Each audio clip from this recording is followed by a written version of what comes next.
a job is hard, and having a job as a mother is even harder.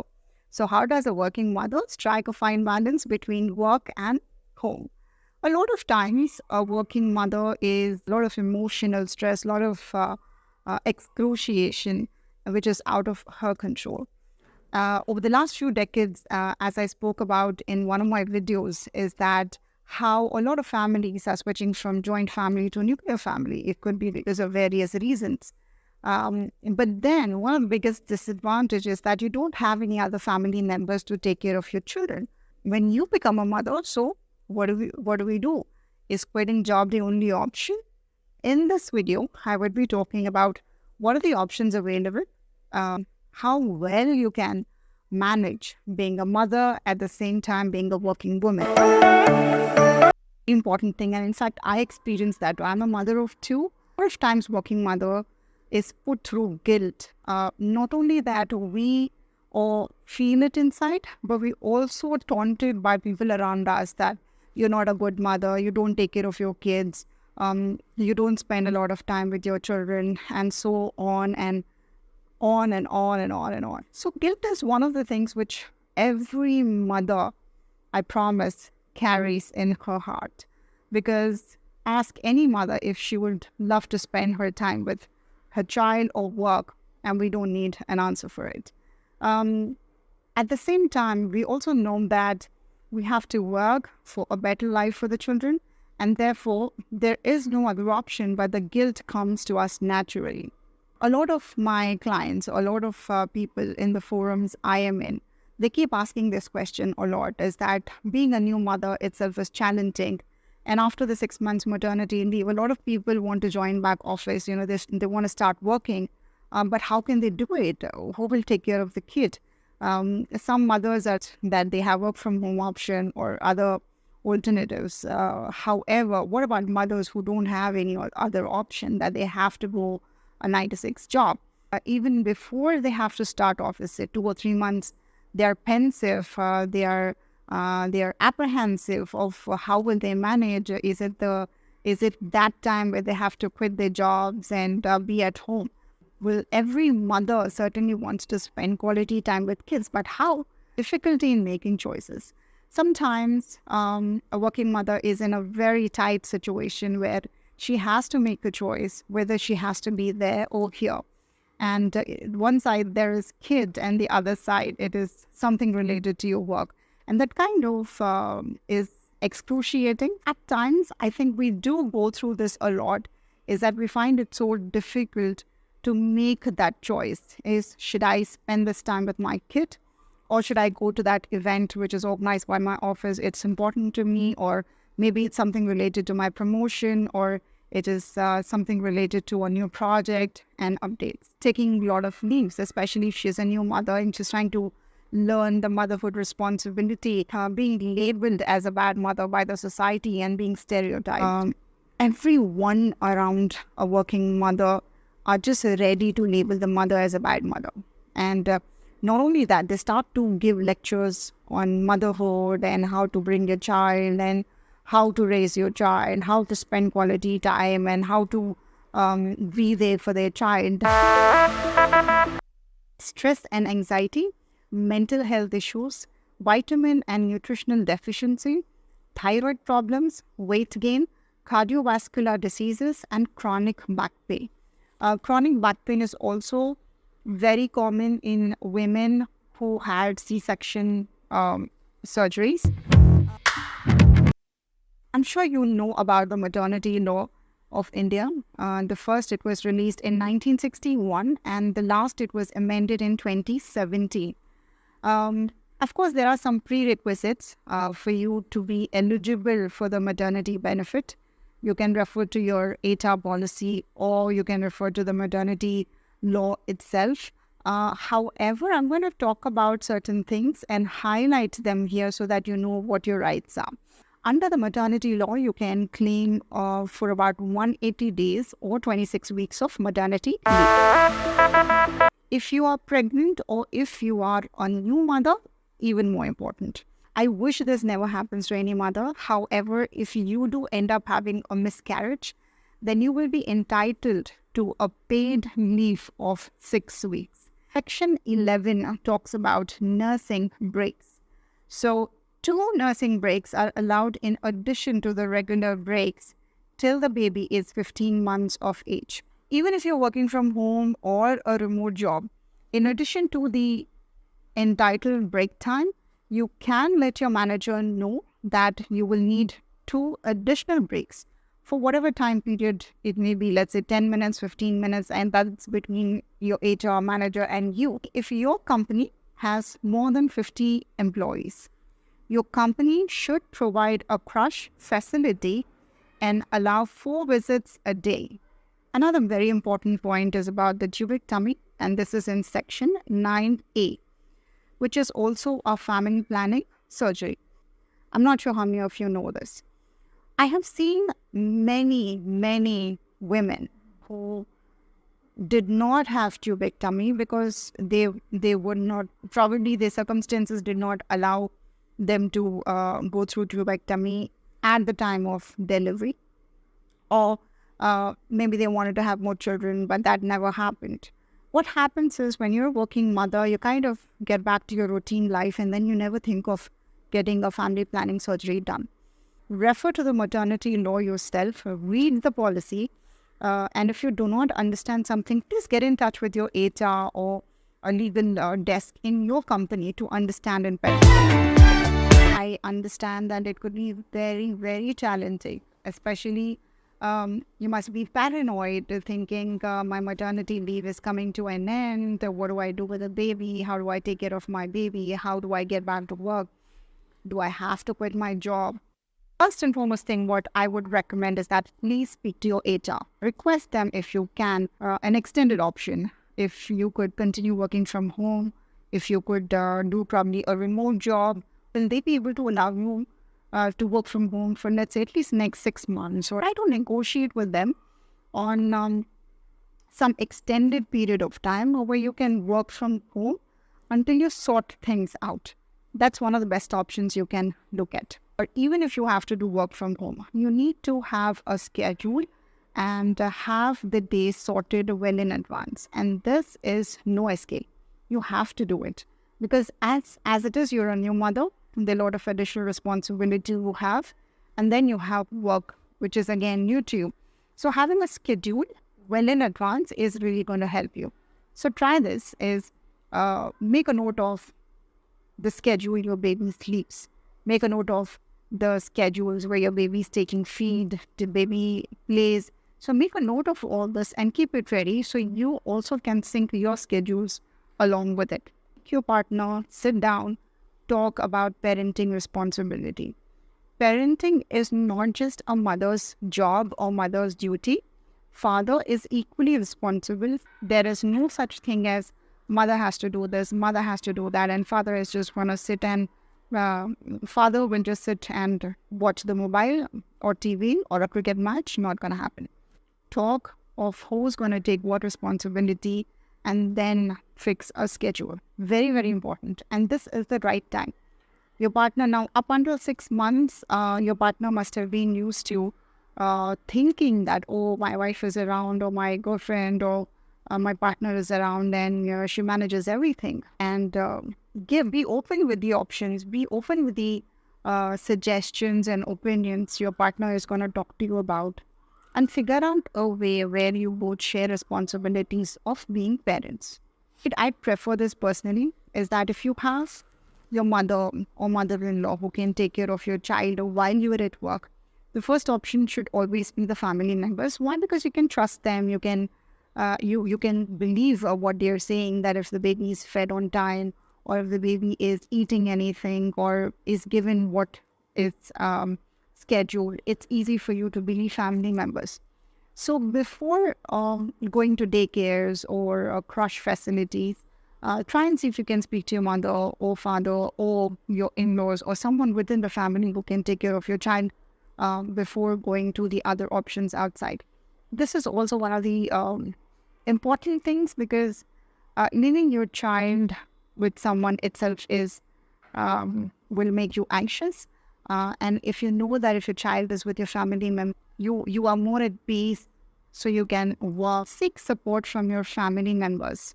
Very, very, very important. And neighbors. Always try to have a cordial relationship with them. At what time you need whose help, you never know. Therefore, it's very important that you maintain healthy relationships. Now, what I'm trying to say is not that go to toxic people and say hi, hello to them, even if you don't like. No, that's not what I'm talking about. What I'm talking about is if there is someone in your family or your neighbors you've not hello them from a long time, so just say hi, hello. Try to be valid with the other parents around and try to ask them what is that they have been doing and what has helped them when they were new parents. So these kind of things really help you, especially family support. I've had a few clients who asked me the parents or in-laws who are not actively helping them in raising the child or taking care of the child when they are going for job. You gave birth to the child, and it is 100% your responsibility to take care of the kids, not your parents, not your in-laws, not your relatives or anyone.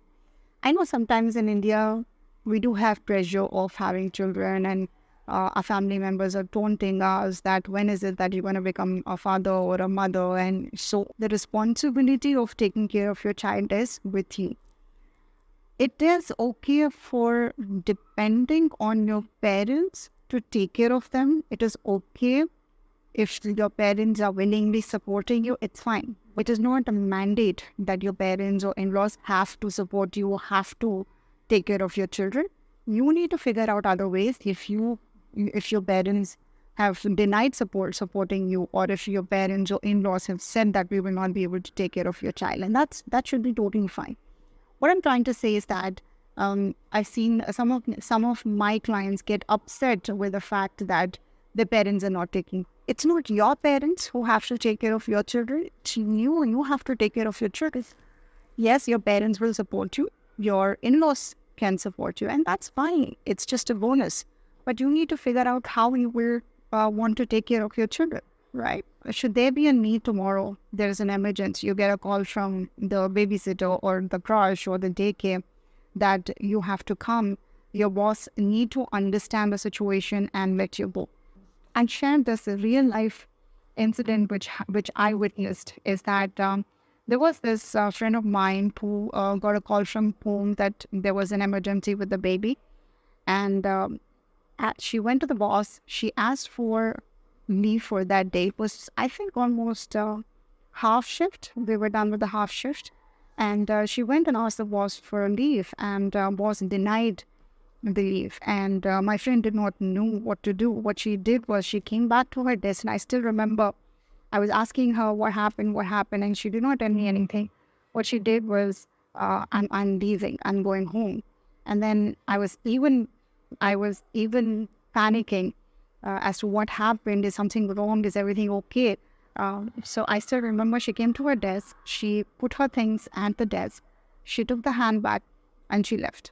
And when she got into a car, or I think a cab she had booked, then she called me and she told me that there was an emergency at home.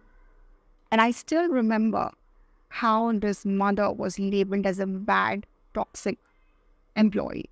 Whenever there is an emergency, your boss should be able to understand the emergency and help you with making a better choice than trying to hold you in the office and saying, no, you cannot go or you cannot leave the office. It is always good to have a boss who is understanding in that context, that your boss is supporting you and your colleagues are supporting you by taking the task for that day or taking your any assignment or project which you are working on for that day. So try and see if there is a crush facility in a walkable distance or very close to the office. If that option is there, what you can do is you can drop your child while you're going to the office, take the nursing breaks, take those additional breaks, and see your child. And then while you're leaving the office, you can take the child and leave. And I think this is one of the arrangements I have seen really works very well. Now, let's say you are not able to go back to work. your employer has denied giving you work from home, what is that you could do? What I would really recommend is that, let's say you initiate a conversation with your employer 2 months before your maternity leave is coming to an end. What you can do is, in the meantime, look for jobs where they give you 100% work from home and 100% remote work. Let me tell you that these days, especially after COVID, there are companies which offer remote jobs, which offer work from home. And actually, you can give your situation to them and say that I'm a new mother and therefore I would really love to have a work from home option or remote option. I'm sure if they really like your profile and they would like to hire you as an employee, they would give you this option. So have that as a backup, so that as soon as you get back here and then you have to resign, you don't have to worry about being jobless and unemployed. And if your expenses are tied up to baby's expenses, it's going to make you more anxious and make you stressful. To avoid that, what I recommend is that if you are certain that your employer is not going to allow you work from home or remote working, then have a couple of other jobs handy, ready, so you can switch jobs if this option doesn't work out.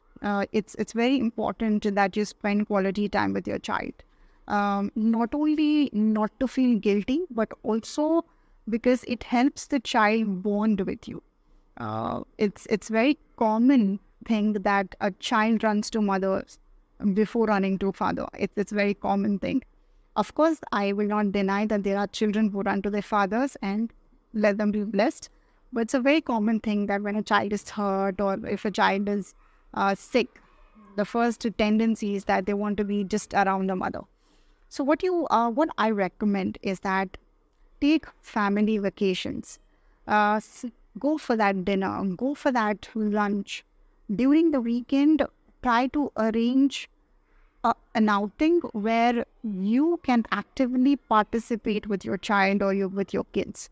So children feel that you as a mother, you are involved with them. Try to be as close with them as possible when you are doing this. Where you take a vacation with your children, both mother and father go together for a vacation. It's not that father is going for a vacation with the children or mother is going for a vacation with the children. No. If there is an emergency which has come up at work, please cancel the vacation and you can plan the vacation after your work is done. Never let a child feel that my mother is very busy with work, that she cannot afford to come for a holiday with me. No. Vacation is a leisure time, and that's exactly when you will not be thinking about work. You make sure your children go on a vacation with you and they feel that you're spending quality time with them. Now, a couple of other points which you really have to take care of is that when I mean spending quality time, it's not just that you book those flight tickets, you go to the hotel, and then you're letting your child play. No, it's important that you keep your phone aside and you give eye contact to your children when they're playing. Even if they're playing and probably you don't have to be actively involved, you give them eye contact, you keep looking at them. Children, they notice all these things. They notice that you are not looking at them. They notice that you're not smiling at them. Oftentimes, this is very natural, and you must have noticed being a parent, is that children, even when they are playing, they give eye contacts to parents, mother or father. Is whenever you are around your children, please keep your phones aside. Take care of your health. Go for all those preventive checks. Go to a gynecologist, go to the general physician, get your vitamin levels checked. What I love, they do full body checkup done. Very, very important. Because after becoming a new mother, one of the very primary things a woman does is neglect her health. Lack of sleep, lack of memory, lack of time, lack of peace, a lot of things. We completely ignore our health. And this is going to create more problems, more issues. It is okay after becoming a mother for your priorities to change, to shuffle your priorities. Let's say you were a very ambitious woman before being a mother, and you had a very high paying job. You had a very respectable position. You were a leadership person. All this is one side. After becoming a mother, there could be a possibility that all these things are no longer your priority. Your priority is your child, and that's totally fine. Now, there are mothers who say, okay, the child is going to be taken care of, and I can get back to my work, and that's fine too. There is no good, bad, or there is no right and wrong. But what is important to understand is that as a mother or a new mother or a working mother, if it is becoming very difficult for you to sail through your day-to-day job because you think that being at work and being a mother is become exasperating, what you should do, or what is that you need to think about is it okay for you to take up a job which offers you more time with family and the same money or less money? That's totally fine. A lot of women came back to me and said that for them, after becoming mother, peace, happiness is important than earning more money. Now, this point could be very debatable, and I totally understand that. This point, again, is not limited to just a mother. It could also be applicable to a father.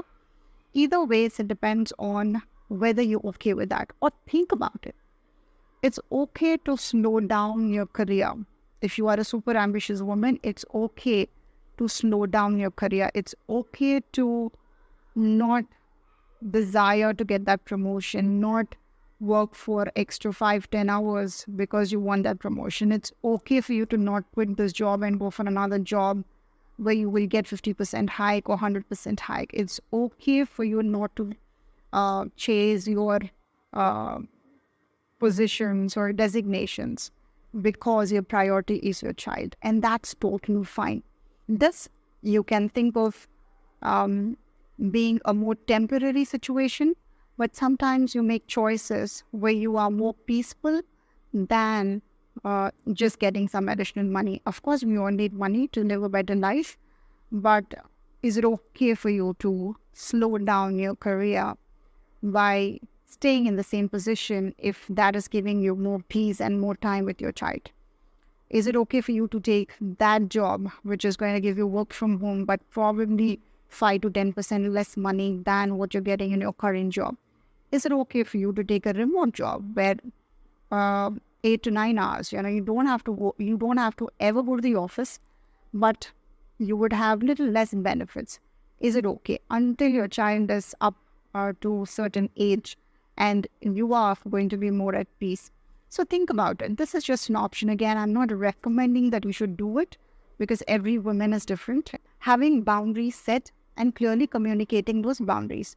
Let's say you are at work and your family should know that even if you are leaving your child with your parents or someone at home or in a daycare or a crush, you need to let them know that every time probably a baby cries, you are not calling me. Unless there is a super need, super urgency, or an emergency, do not call unnecessarily. And that's the boundary you need to set, so that you need to focus on your work. You're more focused at work, and then it's important for you to deliver that project, deliver that work within that time. So no unnecessary calls from home when you are at office. The same thing, vice versa, is that when you are at work, unnecessary, or even if it is necessary, it has to wait until the next day or the next hour you will be in the office. Your colleagues, your boss, and people at work should understand that when you are at home, your complete attention is on your baby and home. And then please don't encourage your boss or your colleagues calling you about work after working hours. And this is one of the areas we really need to work on. Is the more you encourage work calls when you are at home, the more they would be happening. The more frequently they would be happening. So avoid that. Let your boss know, let your colleagues know that, hey, if there is an urgency, please drop me a message. I'll look at it. But when I'm at home, I'd like to give my complete attention to my kid. but don't allow them to just inundate you with the calls, or just spam you with the calls, or spam you with the messages. Don't encourage. Miss Indira Nooyi, who's one of my favorites, and she's the ex-CEO of PepsiCo. She says everything comes with a cost. Everything comes with a cost. And of course, this is something we all know.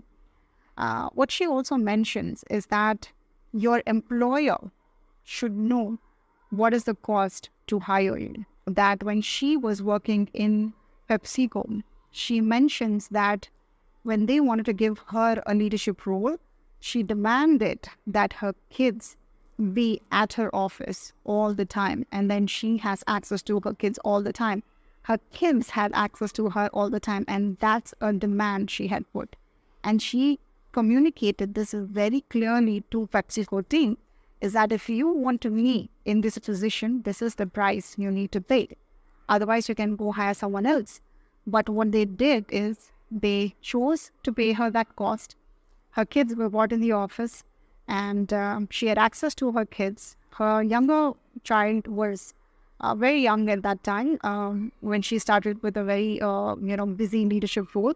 But that's the cost. I know that we are not CEOs, or we don't have big leadership titles, but whatever role you are in, whenever you have that one-on-one meeting, whenever you have that meeting with your boss or with HR, just communicate subtly to them of how important it is for you to have quality time with your child. And then you have a responsibility as a mother, and then you take these responsibilities seriously. And then your personal time is your personal time, that I don't have to compromise on the personal time with my child to do something at work. And it's a very common thing for new mothers to be stressful, have anxiety. I also made a video about stress and how to manage stress. The details are on the screen. When you get time, watch that video and try and see if you can manage your stress. There's another video I made about dual career couple. That is, if you are a couple where both husband, wife, girlfriend, boyfriend, or partners are working, and should you think that things are difficult for you to manage, please watch this video. I have shared some advantages, disadvantages, and how you can manage in being a dual career couple. Every woman is unique, and every woman has that superpower. You are a superwoman, being that working mother. And let me tell you this, that with all due respect, what we do is not normal. Thank you so much for watching. Stay blessed. See you in my next video.